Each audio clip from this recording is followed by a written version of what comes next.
What's up, YouTubers? We got Jan here. We're going to be reviewing Death Parade, episode 10-11, entitled Storyteller and Memento Mori.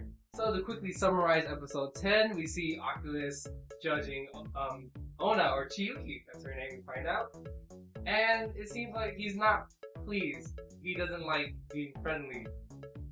Oddly enough, he doesn't have emotions. Wait, hold on. I think the more appropriate term is that this can't work out the way we're doing it. We need to instigate. I love pain. I love suffering. I like to stab you in the heart, wherever it is. What the hell? Alright, moving on to episode 11. We finally get to know more about Ona, more specifically her past. She was a very gifted ice skater and seemingly had the perfect life, but then she broke her leg and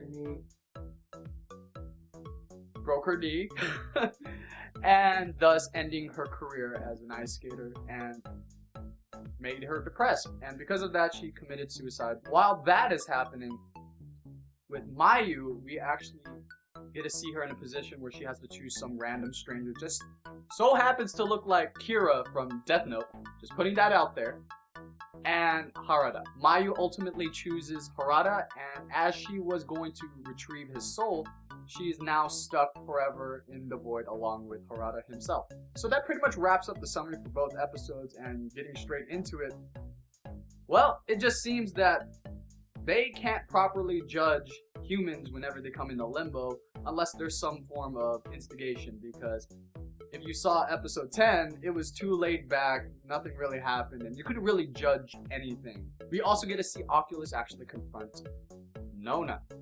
So we don't know what's gonna happen there. Is he gonna punish everybody? Is he gonna, I don't know, give a speech? We don't know.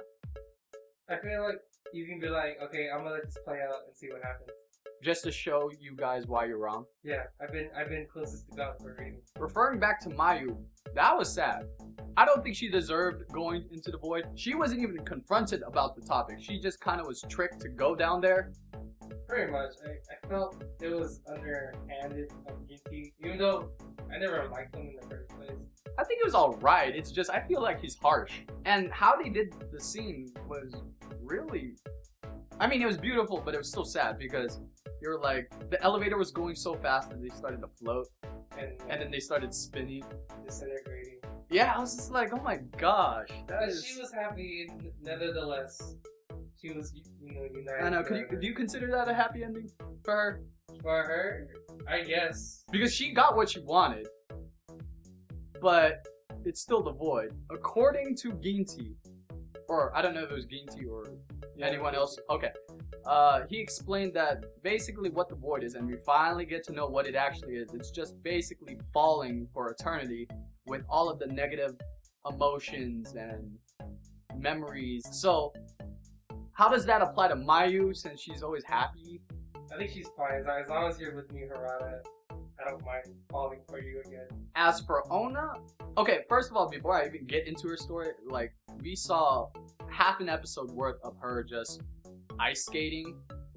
It was pretty good. Based on her past, do you consider that depression? Like the other two that we saw in, I forgot what episode, but those two were definitely depressed. This one was, I'm not saying it isn't depression, but it is a different form, I guess. Yeah, I would say it's a different form. It's the form where your dream, your career is shattered. Right. You have nothing to live for. You're empty. You're hollow. And she was just isolated, and no one could cheer her up. I mean, there are people in life today that go through that. Yeah. And it's sad. Right. It really is. But there's help out there. It's sometimes it's just hard to find. But it wasn't until after that she finally come to realize that no, that despite my leg being injured, that I still have friends, I still have family, I still have arguably a nice life. So. She could have been an ice skating instructor. Yeah, I mean, it's not like she couldn't ice skate permanently. She just can't ice skate competitively.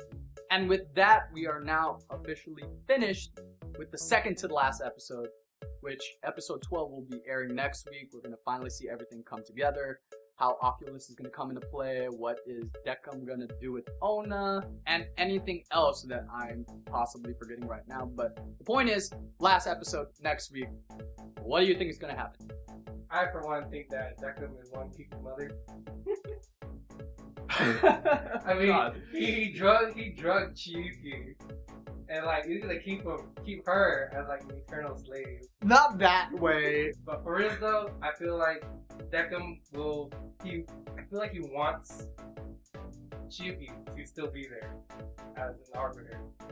Like I feel like he'll just erase her memories, be like, "Oh, you are my assistant now." As for Oculus, I feel like he's gonna put an end to this. Because How? one way is just to see how it plays out. It's like you can keep doing this, but she can't be here. She's human. Or gives Decim choice and tricks him somehow. Like does his own little judgment thing. Okay. And reincarnates both of them, so they be reborn as those little children. Is that little child story book? As for my theories, I don't really have one. I mean, if I had to go with anything, I did like Scott's theory regarding giving Decim a shot to be human, so that he could experience what it's like to live, and ultimately what it's like to die. And then he'll be in limbo and then be judged. Ironically. By Ginty. Cycle of life. The cycle of life. Or he could be judged by light. Oh yeah, before we end this video, I don't know if it's just us, but we definitely noticed that the guy that could have been the other choice for Mayu, he was Light from Death Note. Yagami. Oh my god, I was just like, that's funny. And with that, that pretty much wraps up this review. So if you guys liked the video, go ahead and like it. If you guys disliked it, it's completely cool. No hard feelings. Comment down in the comment section down below. We would love to hear what you guys are thinking about as of right now, and we're also open to constructive criticism as well. Consider subscribing. We try to pump out this kind of content as much as we can. Also check us out on other social media sites such as Facebook, Plus, Tumblr. We try to keep those as updated as we can. And other than that, that pretty much wraps up this video. We definitely look forward to the next episode, the very last episode that wraps up Death Parade. It's been one hell of a ride. I liked it. Scott, I'm assuming you liked it. I like it. There you go. I like it a lot. Yeah, and this is Jan and Scott, 2/3 of MediaShinobi, signing out.